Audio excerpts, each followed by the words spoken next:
Hello Ishan, आवाज येतोय का रे? हाँ सर। ओके, ठीक आहे. आपण स्टार्ट करूया लेक्चरला.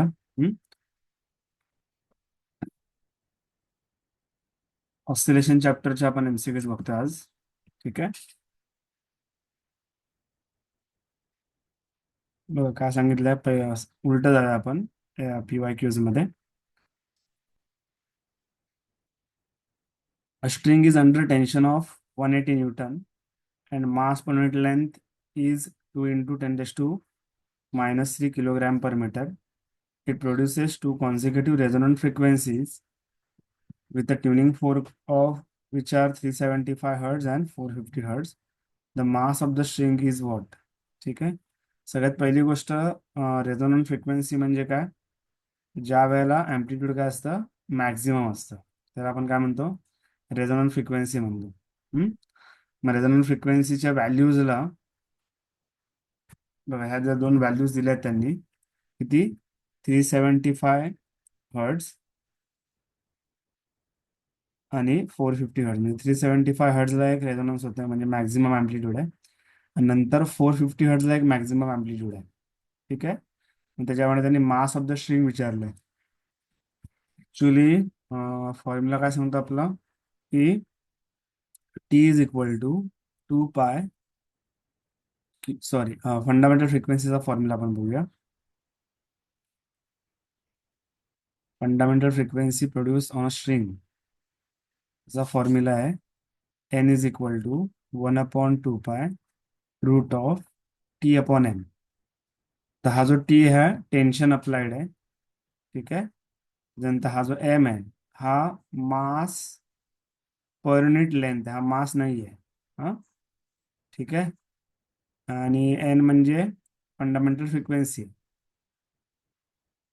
बरोबर, फंडामेंटल फ्रिक्वेन्सी. मग ह्या एम मध्ये ऍक्च्युली एमचा फॉर्म्युला काय आहे? Capital M upon small l आहे, असा फॉर्म्युला आहे. Capital L. मग यामधलं आपल्याला एम ओळखायचं आहे, मास ऑफ द स्ट्रिंग ओळखायचं आहे. ठीक आहे. चल,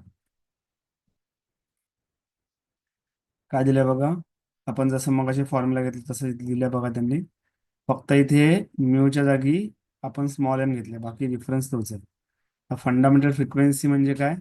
तर F2 - F1 that is 75 hertz. आता हे एक शॉर्टकट आहे हा. ठीक आहे. शॉर्टकट कसं आहे बघा. हे एक रेझोनंट फ्रिक्वेन्सी आहे आणि त्याच्यानंतर लगेच येणारी रेझोनंट फ्रिक्वेन्सी आहे. रेझोनंट फ्रिक्वेन्सी मधला डिफरन्स हा म्हणजे फंडामेंटल फ्रिक्वेन्सी, लक्षात घ्या. ठीक आहे. रेझोनंट फ्रिक्वेन्सी मधला डिफरन्स म्हणजे फंडामेंटल फ्रिक्वेन्सी. ओके, लक्षात घ्या हे. सो हा एक पॉइंट इथे नोट डाऊन करण्यासारखा आहे. टू कॉन्झिक्युटिव्ह रेझोनंट फ्रिक्वेन्सी मधला डिफरन्स म्हणजेच फंडामेंटल फ्रिक्वेन्सी, म्हणजे एन. इथे एन किंवा एफ तुम्ही लिहू शकता, तो आपल्याला दिलेला आहे. बरोबर. मग जर याच्यावरून, तर इथे आपल्याला माहिती आहे की 2 पायच्या जागी बाय मिस्टेक मी इथे 2 पाय लिहिलंय. It should be 2L. जो फॉर्म्युला मी तुम्हाला लिहून दाखवला तो फॉर्म्युला काय होता? It should be 2L.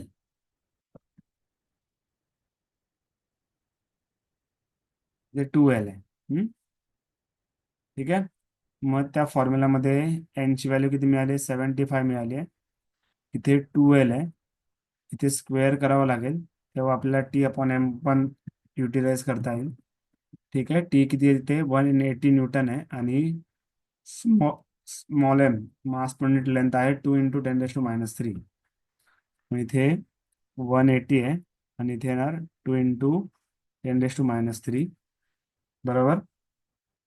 मग इथे 75चा हा 2 तिकडे गेला तर 150 होऊन जाईल. Is equal to 1/L root of 180. 180चं काय होईल? 90 होईल. बरोबर. 10⁻³ +3 होईल. बरोबर. म्हणजेच किती होणार ते? 150 is equal to 1/L. Okay. म्हणजेच तिची व्हॅल्यू किती येणार? 90 आणि ते 10⁻³ म्हणजे 9000. 9000चा स्क्वेअर रूट. तर 9000चा स्क्वेअर रूट मध्ये, सॉरी, ते 5, 1 2 3 4 असं होणार. बरोबर. ठीक आहे. मग 4 झिरो जागी 2 झिरो होणार आणि 9च्या जागी 3 होणार स्क्वेअर रूट घेतल्यावर, म्हणजे ते असं होणार 1/L 3 0 0. ओके. आणि हे 150 आहे, म्हणजे एल किती आला तुमचा? एल इज इक्वल टू 300/50 येईल. 300/150, म्हणजे एल इज इक्वल टू काय आला? 2 मीटर आला. बरोबर. आपल्याला काय पाहिजे? कॅपिटल एम पाहिजे. स्मॉल एम ची व्हॅल्यू दिली आहे. स्मॉल एम ची व्हॅल्यू किती आहे? 2 × 10⁻³ आहे. ठीक आहे. कॅपिटल एम माहित नाही आपल्याला, तो काढायचा आहे. आणि एल ची व्हॅल्यू इथे किती मिळाली आपल्याला? 2 मिळाली. मग 2 हा तिकडे गेला तर मल्टिप्लाय झाला 4 × 10⁻³ किलोग्रॅम. मला एम मिळाला. ठीक आहे. म्हणजे एमची व्हॅल्यू किती मिळाली? 4 × 10⁻³ किलोग्रॅम. म्हणजे ह्या पूर्ण फॉर्म्युलावरून आपण एल काढला. आणि मग हा जो छोटा फॉर्म्युला आहे मास मिनिट लेंथचा, त्याच्यामध्ये एल ची व्हॅल्यू पुट केली, मल्टिप्लाय केली इथे जाऊन, आणि त्यामुळे आन्सर मिळालं एमचं 4 × 10⁻³ किलोग्रॅम, म्हणजेच 4 ग्रॅम आपण म्हणू शकतो त्याला. ओके. तर 4 ग्रॅम असेल आन्सर, किंवा 4 × 10⁻³ किलोग्रॅम. बघूया आपण आन्सर. बघा तुम्ही पहिले सोल्युशन बघून घ्या नीट. एक महत्वाची गोष्ट याच्यामध्ये काय नोट डाऊन करायसारखी होती, दोन फंडामेंटल फ्रिक्वेन्सीचा डिफरन्स म्हणजे, सॉरी, दोन रेझोनंट फ्रिक्वेन्सीचा डिफरन्स म्हणजे तुमची फंडामेंटल फ्रिक्वेन्सी, म्हणजे एन. आपण एन बोलू शकतो किंवा एफ बोलू शकतो, कसंही. ठीक आहे. समजलंय असं? Yes, sir.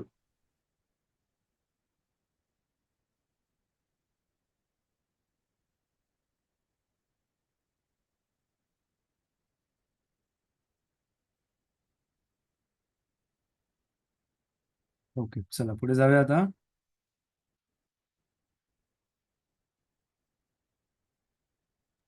हाँ सर.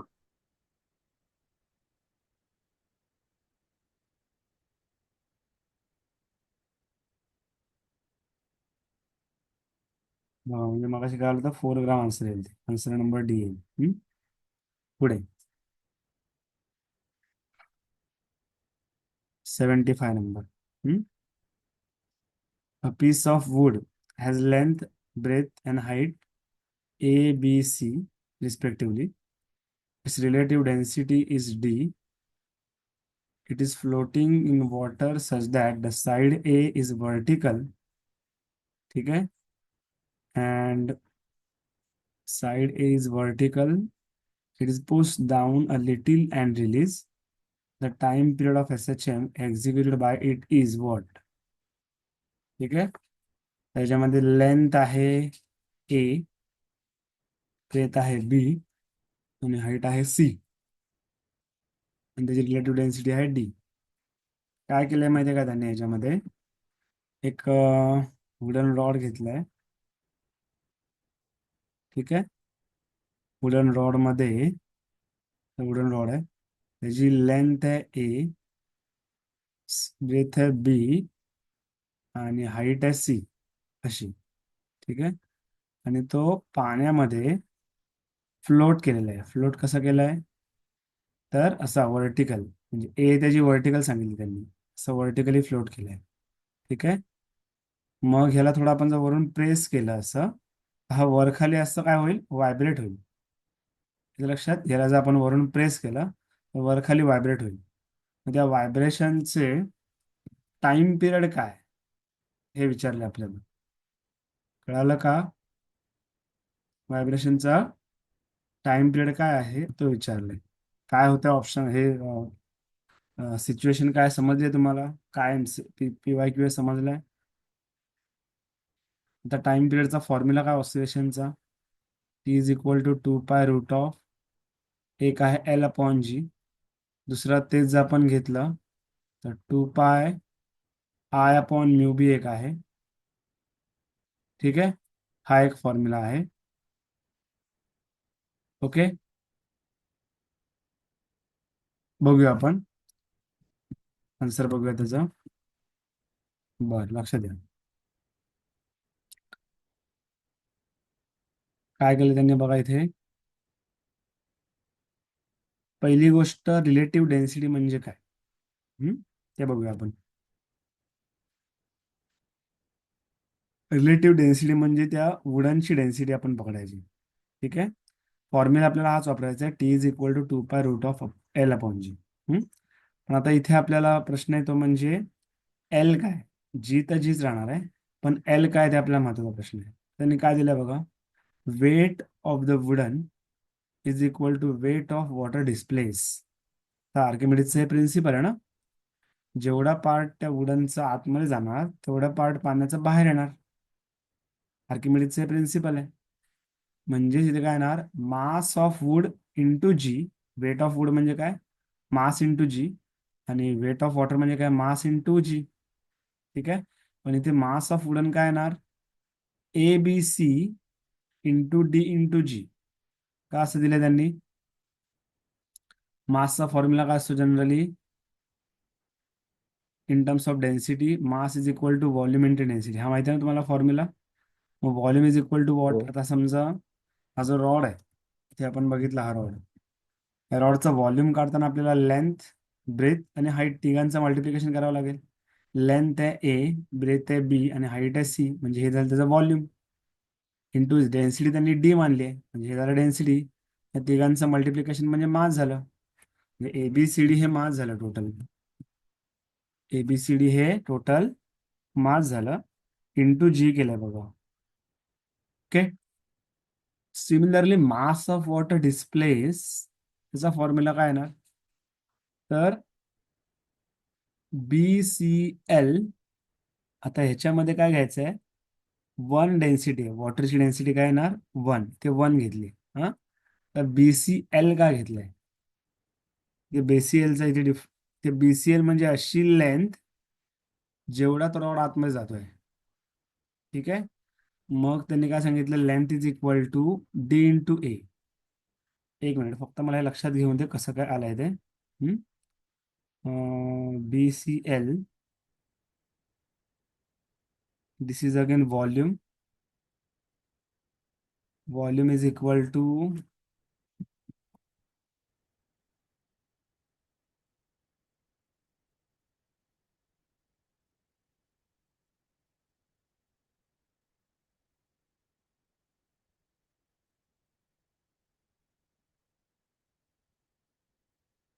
एक मिनिट हा, फक्त हे कसं काय आलंय लक्षात घेऊ दे मला.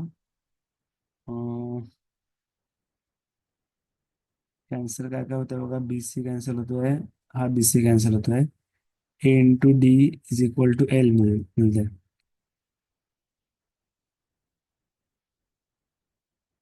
हा, तर ह्याच्यामध्ये L is length of piece of wooden घेतले. ठीक आहे. म्हणजे तो आतमध्ये जाऊन पुन्हा बाहेर येतोय ना, किती, तो जो लेंथ आहे वुडनचा, हा जो लेंथ आहे, ही लेंथ ही पूर्ण आतमध्ये जाते आहे. आतमध्ये गेल्यावर काय ना, तेवढ्याच लेंथचं पाणी बाहेर येणार आहे. बरोबर ना. मग तेच व्हॉल्यूम तेवढंच बाहेर येणार ना. म्हणजे व्हॉल्यूम घेताना इथे काय घ्यायचं आपल्याला,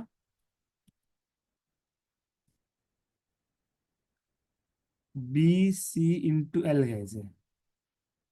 ओके. म्हणजे हे झालं mass of wooden, that is volume into density. इथे व्हॉल्यूम इंटू डेन्सिटी कशाची घेतली आहे, वॉटरची घेतली आहे. इथे वुडन मासची घेतली आहे. म्हणजे ह्याचं जर आपण कम्पेअर केलं, तर लेंथ जेवढी बाहेर पडते पाण्याची लेंथ, किंवा जेवढं कॉलमची लेंथ बाहेर पडते ते किती आली आहे, डी इंटू ए आली. ठीक आहे. लेंथ जेवढी आहे ती आपण इथे जर पुट केली, आपल्या फॉर्म्युला काय मिळतो, root of A D upon G मिळतं. ओके. म्हणजे मास ऑफ वॉटर डिस्प्लेस जे आहे तेव्हा जी लेंथ हे घेणं महत्वाचं आहे. आणि लेंथ बरोबर काय मॅच झाली, ती ए इंटू डी मॅच झाली. ओके. मी थोडंसं रफ करतो, तुम्ही नीट बघून घ्या, ते समजून घ्या.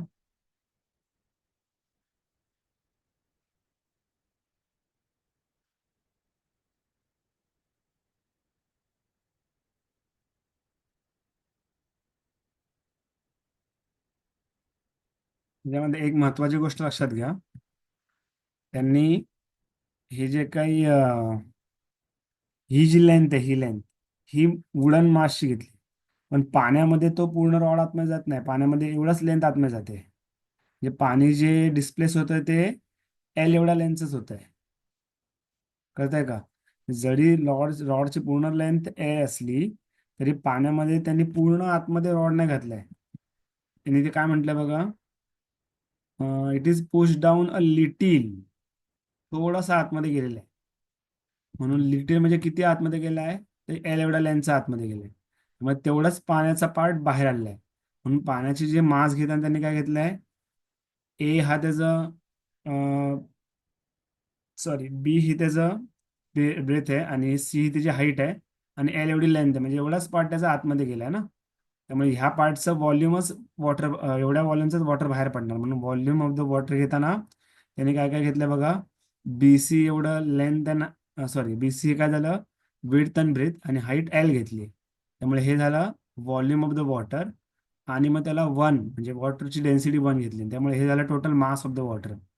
मग एल काय घेतलं कळलं इथे, कारण पूर्णपणे रॉड आतमध्ये नाही गेलाय, एल एवढाच पार्ट आतमध्ये गेलाय. म्हणून त्यांनी इथे पण म्हणताना एल ला काय म्हटलंय बघा, त्यांनी गिवन पार्ट मध्ये ऑप्शन मध्ये म्हणताना एल ला काय म्हटलंय, l is the length of piece, piece of wooden, म्हणजे जेवढा पार्ट आतमध्ये गेलाय तेवढाच. म्हणून इथे BCL volume of the water घेतलं, आणि ABC volume of the wooden घेतलंय. वुडनची डेन्सिटी डी आहे आणि वॉटरची डेन्सिटी वन आहे. मग एल बरोबर डी आला, तेवढाच पार्ट ऑक्सिड होणार ना, तो पूर्ण थोडी रॉड ऑक्सिड होणार आहे, एवढाच पार्ट ऑक्सिड होणार आहे. त्यामुळे लेंथची व्हॅल्यू आली डी ए डिवाइड बाय जी. कळालंय का आता हे?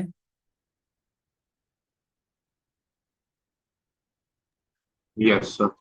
कळालंय सर्वांना? ह्या केसमध्ये एसएचएम फक्त Yes, sir. जी जो वेव आहे ती आवाज वॉटरची आवाज ती नाही येत एसएचएम तुम्हाला, मध्ये आहे. आवाज नाही येत बघा. हा सर, म्हणजे जी एसएचएम परफॉर्म करते ती जी वॉटर आहे, म्हणजे डीप केल्यानंतर वॉटर पार्टिकल जे वर येतात ते एसएचएम मध्ये आहेत. नाही नाही, रॉडच एस एच एम परफॉर्म करतोय रे, हा रॉडच वरखाली परफॉर्म करतोय, पण हा पूर्णपणे आतमध्ये जात नाहीये, एवढाच पार्ट आतमध्ये ओके. जातोय, तो वरखाली परफॉर्म करतोय. मग आर्किमिडीचं अच्छा. प्रिन्सिपल काय सांगतं, जेवढा पार्ट आतमध्ये जातो पाण्याच्या, तेवढ्याच पार्टचं व्हॉल्यूम वॉटरचं बाहेर पडतं. त्यामुळे इथे वेट ऑफ द वॉटर घेणं गरजेचं होतं. वेटसाठी मास ऑफ द वॉटर पाहिजे, आणि माससाठी व्हॉल्यूम इंटू डेन्सिटी पाहिजे. पण व्हॉल्यूम किती डिस्प्लेस झालाय वॉटरचा, जेवढा भाग हा वुडनचा आतमध्ये गेलाय तेवढाच. मग त्यावेळेला लेंथ त्यांनी एल मानले, बी आणि सी तर आतमध्ये गेलाच आहे ना वुडनचं. त्यामुळे बी सी हे ब्रेथ आणि हाईट झाली, सॉरी विड्थ झाली म्हणून, आणि एल तेवढा लेंथ झाली, तेवढा पार्ट आतमध्ये गेला. म्हणून वॉटरचं डिस्प्लेस झालेलं जे पार्ट आहे ते त्याचा व्हॉल्यूम बी सी एलच आहे.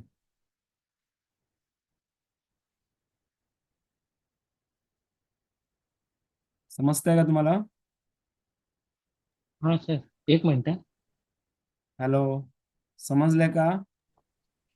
हा सर. ओके ठीक आहे. अजून काय डाऊट असेल तर नंतर मला विचारा परत, हां मेसेज करून. ओके, पुढे.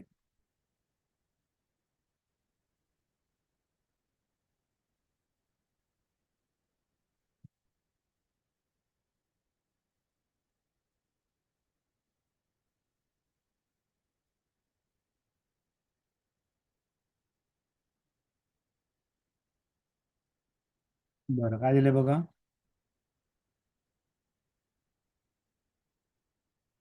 the length L1 be the, sorry, let L1 be the length of the simple pendulum. Its length changes to L2 to increase the periodic time by 20%. Then the ratio L2 upon L1 is how much? तर हे एकदम easy आहे, का अवघड नाही आहे.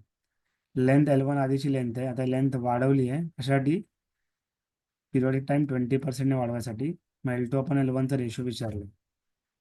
आता आपण जर सोडवलं तर इनिशियली फॉर्म्युला काय येणार, टी इज इक्वल टू 2 पाय, ते T1 घेऊ, L1 अपॉन जी घेऊ, ठीक आहे. T2 काय येणार, 2 पाय रूट ऑफ L2 अपॉन जी, बरोबर. आपल्याला दिलंय काय त्यांनी, T2 minus T1 upon T1 into 100 is equal to 25%, असं आहे, सॉरी 20%. जेव्हा एखाद्यामध्ये राईज होते ना, राईज, आणि किती पर्सेंटेज राईज पाहिजे असेल तर तो डिफरन्स घ्यायचा, डिवाइड बाय ओरिजिनल घ्यायचं, इंटू 100, तेवढं पर्सेंटेज ते वाढलेलं असतं किंवा कमी झालेलं असतं. कळलं? तर पिरियडिक टाइम वाढलाय 20%ने, ते लिहिताना असं एक्सप्रेस करतात, असं. डिफरन्स किती अमाऊंटने वाढला divide by original amount into 100. So this is non as a rise. ठीक आहे. मग हे जर आपल्याला पाहिजे असेल इथे आपल्याला T2/T1चा रेशो घ्यावा लागेल आधी. T2/T1 इज इक्वल टू काय होईल, 2π कॅन्सल होईल, जी आणि जी पण कॅन्सल होईल. मग काय होईल, L2/L1 मिळेल. बरोबर. बरं, हे तर आपल्याला दिलेलं आहे ना. मग हे लिहिताना मी असं, आता T2 मला L2/L1 मिळेल, मग त्याच्यावर मी L1/L2 काढू शकतो. L2/L1 काढायसाठी पहिल्यांदा मला T2/T1 ला फाइंड करणं गरजेचं आहे. याच्यावरून आपण T2/T1 रिअरेंज करू शकतो. ते कसं लिहिता येईल, T2/T1 -1 लिहिता येईल, इंटू 100 इज इक्वल टू 20%. बरोबर. म्हणजे T2/T1 काय मिळालं, 20/100 प्लस 1. बरोबर ना. म्हणजे 21/100 मिळालं, हे 120/100. बरोबर. 100ने क्रॉस मल्टिप्लाय केलं, 100 प्लस 20 120/100, हे T2/T1 झालं. मग ह्याच्यामध्ये पुट केलं मी, 120/100 T2/T1 is equal to root of L2/L1. हा 0 0 कॅन्सल. बरोबर. दोन्ही साईडचा जर स्क्वेअर केला तर काय होईल, 144/100 होईल. 10चा स्क्वेअर होईल ना परत 100, आणि 12चा 144 आहे, इज इक्वल टू L2/L1. आपल्याला काय पाहिजे, L1/L2 पाहिजे ना. L2/L1च पाहिजे, म्हणजे तुमचं काय ना 144/100 म्हणजेच काय होणार ते 1.44 होईल. बरोबर ना. पण त्यांनी त्या फॉर्मॅटमध्ये आन्सर दिले आहे. बघा, इथे महत्वाचं काय होतं, तुम्ही जे percentage increase in periodic time आहे ना, ते तुम्ही कसं मांडताय ते महत्वाचं होतं. तर ते असं मांडायचं, डिफरन्स पाहिजे divide by original into 100 is equal to एवढी वाढ 20% आहे. याच्यावरनं मी T2/T1 मिळवलं, मी ते इथे पुट केलं. कळालंय.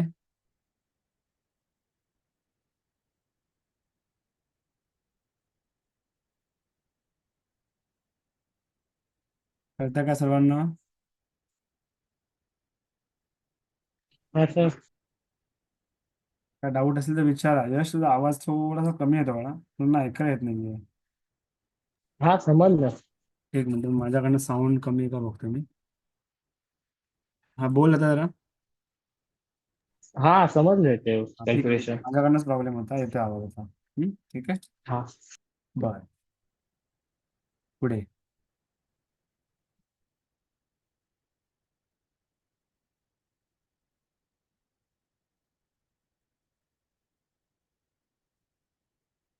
In SHM, the displacement of a particle at an instant is y is equal to a cos 30, where a is equal to 40 centimeter, and kinetic energy is 200 joule.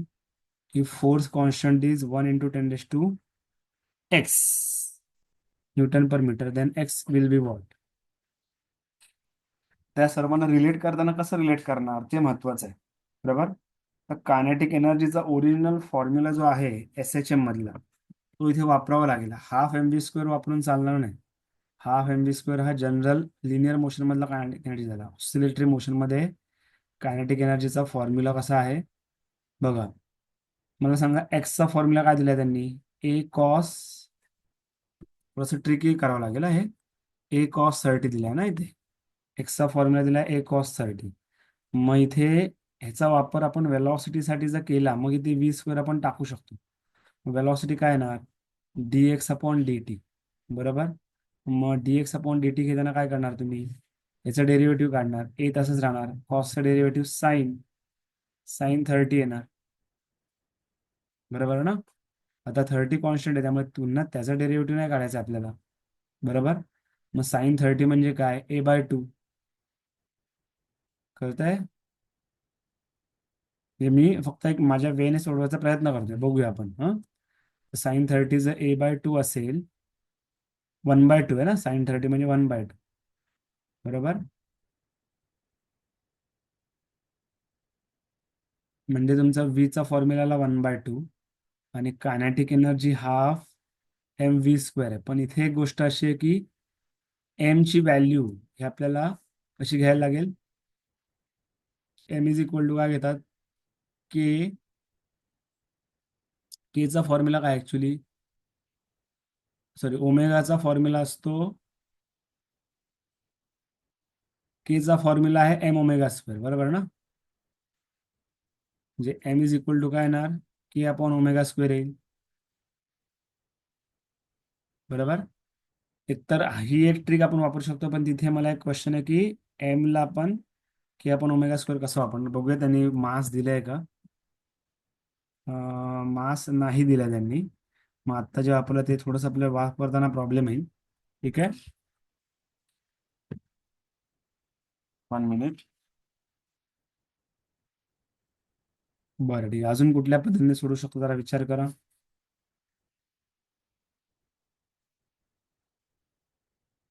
बरं, व्हीचा formula काय अजून एक काय आहे, plus minus omega root of a square minus x square एक formula आहे, बरोबर. हा एक फॉर्म्युला आहे.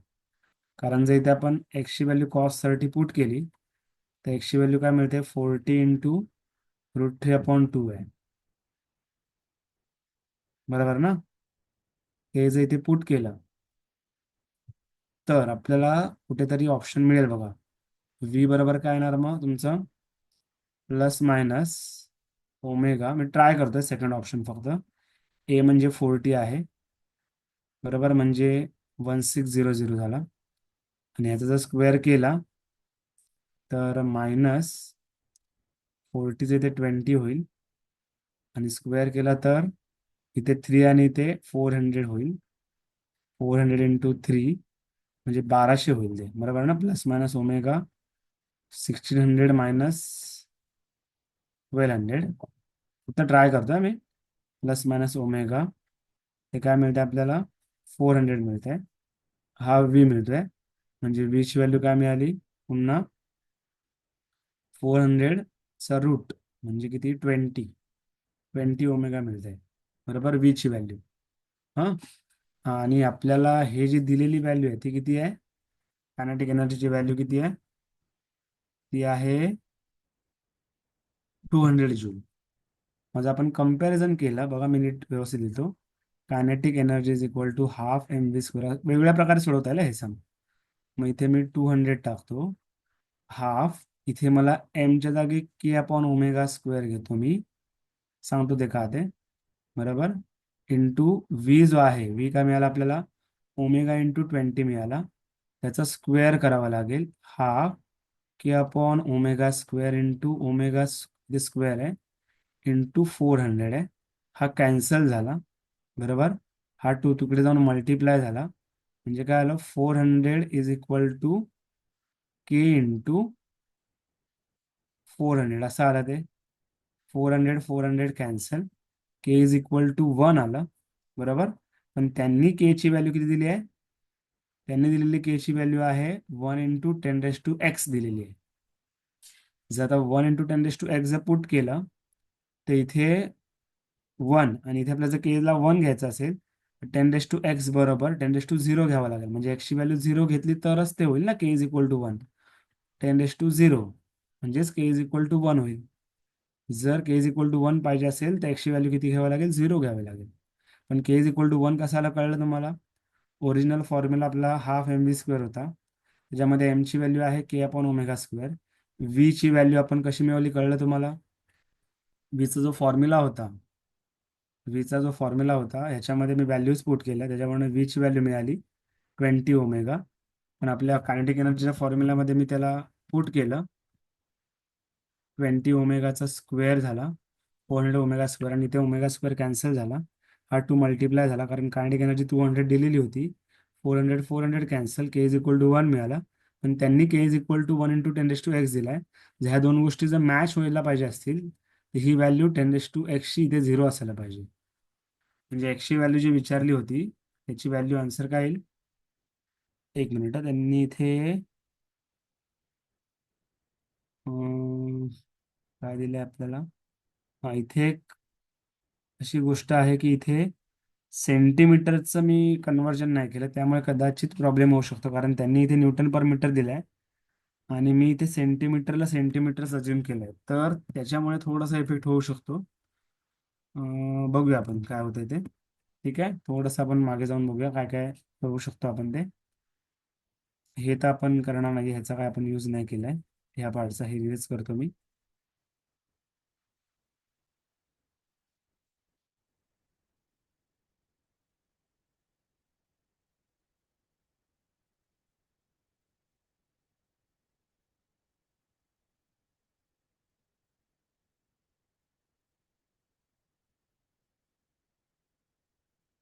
ओके.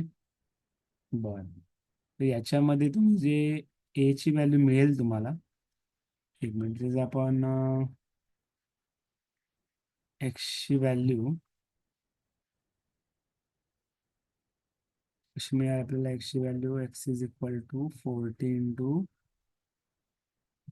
किती होतं ते, 3/2 होतं, बरोबर. असं होतं ना, x is equal to 40 cos 60 degree, 30 होतं ना ते, कॉस 30 होतं. आणि जर आपण इथे मीटरमध्ये घेतलं तर काय होईल हे, 40 इंटू 10⁻² होईल, √3/2 होईल, बरोबर. हा एक्स झाला तुमचा. ओके. म्हणजेच इथे किती होईल, इथे 2 आला, इथे 20 आला. म्हणजे आन्सर किती आलं हे, 20 इंटू 10⁻², √3. आणि जर स्क्वेअर केला इथे किती होणार ते, 400 इंटू 10⁻⁴ इंटू 3 होणार. म्हणजे इथे घेताना 10⁻⁴ फॅक्टर आलेला आहे, बरोबर. हा फॅक्टर आहे 10⁻⁴. सिमिलरली ए ची व्हॅल्यू जी आपण घेतोय 40, तर स्क्वेअर केला ना एच्या व्हॅल्यूचा, तर इथे सुद्धा 10⁻⁴ फॅक्टर आहे. म्हणजे ओव्हरऑल इथे 10⁻⁴ फॅक्टर आहे, बरोबर. कळतं मी काय बोलतो ते. म्हणजे जर -4 फॅक्टर घेतला आणि नंतर स्क्वेअर रूट काढला तर इथे 10⁻² फॅक्टर ॲड झाला. कळालं. बघा, सेंटीमीटर टू मीटरने घेतलं किती फरक पडतोय बघा. ठीक आहे. कारण सगळं त्यांनी एस आय नोटमध्ये घेतलं होतं, फक्त त्यांनी लेंथ मीटरमध्ये घेतली होती, त्यामुळे तो -2 फॅक्टर इथे आलेला आहे. तेच आपण इथे यूज केलं, 10⁻² फॅक्टर, तिथे 10⁻⁴ येत आहे, बरोबर ना. जर इथे 10⁻⁴ राहत आहे तर इथे सुद्धा 10⁻⁴ राहत आहे, बरोबर. म्हणजे इथे सुद्धा 10⁻⁴ हा फॅक्टर राहतोय. कळतंय का. आणि त्यांनी देताना किती घेतलंय, 1 इंटू 10⁻x घेतलाय के ची व्हॅल्यू. -x की +x आहे, एक्स घेतलाय त्यांनी. ठीक आहे. देन एक्स विल बी, इथे आपल्याला -4शी जर मॅच करत असेल, इथे किती घेतलंय आपण, 200 जूल घेतलंय. हा इथे स्क्वेअर झालाय, -4 -4 तर आय थिंक इथे 4 यायला पाहिजे. आपल्या ऑप्शन प्रमाणे ते इथे 4 असायला पाहिजे आणि ते -x असायला पाहिजे. बघूया आपण ऑप्शन, बघूया कसं सोडवलं त्यांनी.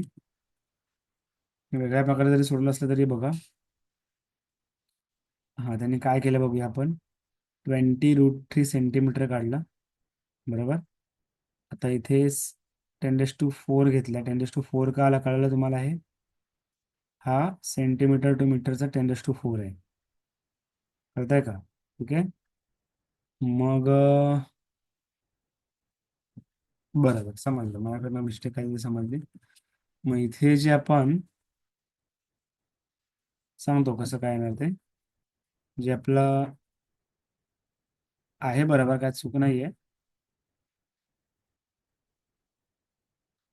बघा त्यांनी काय, आपण कसं केलं, इथे इथे आपला 2 आला, त्यामुळे इथे 400 झाला. इथे के आहे, हा 2 तिकडे मल्टिप्लाय झाला, इथे राहिलं 400 इंटू 10⁻⁴ राहिला. हा 400 कॅन्सल कळलं आहे. म्हणजे के इज इक्वल टू, हा -4 त्या साईडला जायला पाहिजे, म्हणजे ते येणार 10⁻+4. म्हणजे के ची व्हॅल्यू किती आली, 10⁻+4. पण त्यांनी के ची व्हॅल्यू किती दिली आहे, K is equal to 1 into 10⁻x दिली आहे. मग आता हे 10⁻4 म्हणजे 1 इंटू 10⁻4 आहे, आणि 1 इंटू 10⁻x त्यांनी दिलेली आहे. म्हणजे ते एक्सची व्हॅल्यू कम्पॅरिझन मध्ये काय आली, 4 आलेली आहे. म्हणजे हा जो के आहे तो 10⁻⁴ च्या सोबतच आहे. म्हणजे के इक्वल टूच आपल्याला पाहिजे असेल, त्या -4ला तिकडे पाठवणं गरजेचं आहे. तिकडे पाठवल्यावर तो +4 होणार आहे. कळालं आहे. कळलं कसं केलं ते? हॅलो, समजलंय का? येस हो सर. सर. हो. ठीक आहे, पुढे जाऊया.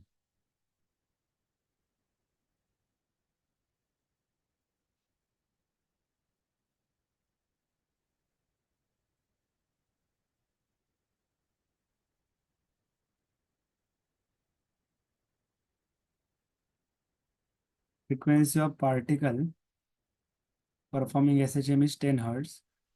The particle is suspended from a vertical spring. At the highest point, its oscillation.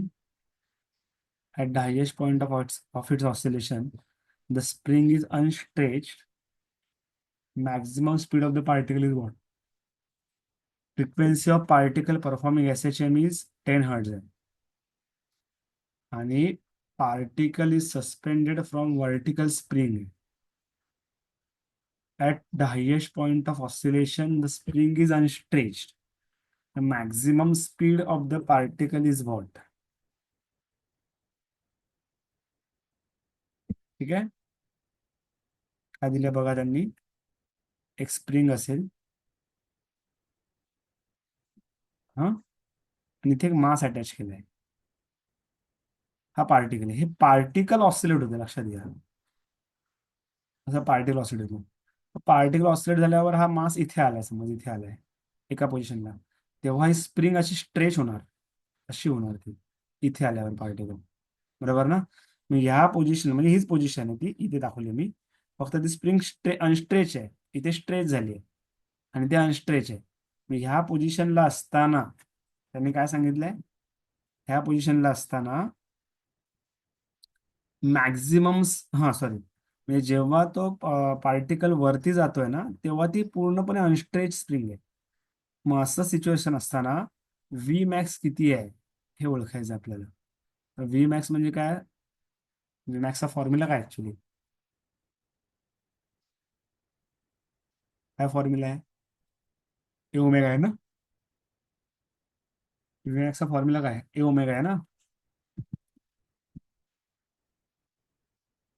बरं, ठीक आहे. तर याच्यामध्ये त्यांनी फ्रिक्वेन्सी दिलेली आहे, बरोबर.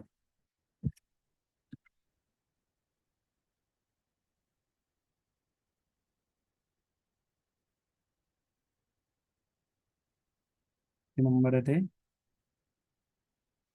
70.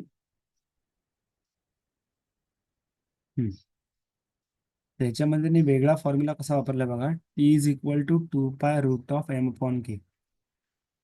तुम्हाला क्वेश्चन पडला पाहिजे, सर हा फॉर्म्युला का वापरला, हा फॉर्म्युला का वापरला असेल? कारण बघा, जरी तो मास स्प्रिंगला अटॅच असताना मास ऑसिलेट होतोय, पण त्यासोबत स्प्रिंग पण ऑसिलेट होते ना. म्हणजे मासचं ऑसिलेशन हे स्प्रिंगच्या ऑसिलेशनशी अटॅच्ड आहे, बरोबर. आपला फॉर्म्युला काय आहे? V max. फॉर्म्युला काय त्याचा? ए ओमेगा. पण ए कुठे माहिती आहे आपल्याला? ए माहित नाही आपल्याला. ए अँप्लिट्यूड माहित नाही. ते नसेल माहिती तर आपण व्ही मॅक्स नाही काढू शकत. मग ए काढायसाठी त्यांनी काय घेतलेलं आहे? ऑसिलेशनचा एक इम्पॉर्टंट पॉईंट घेतलाय. काय? Amplitude at the highest point of oscillation is equal to A, which is equal to K into A, which is equal to M G. म्हणजे आपण नॉर्मली ऑसिलेशनचा फॉर्म्युला काय घेतो? K X is equal to M G, बरोबर ना? हे F is equal to K X which is also equal to M G, हा formula घेतो आपण. आठवतंय काय हे? फोर्स हा ऑसिलेशनसाठी आणि जनरल फोर्स हा एम जी आहे, weight of the mass particle. पण इथे एक्सच्या जागी ए घ्यायचा आहे. का? कारण इथे जो एक्स आहे तो मॅक्झिमम स्ट्रेच झाल्यावर किती डिस्प्लेसमेंट होणार आहे? ए एवढं डिस्प्लेसमेंट होणार आहे. म्हणजे तुमचा ए काय आला? एम जी अपॉन के आलेला आहे. अरे कळतंय का?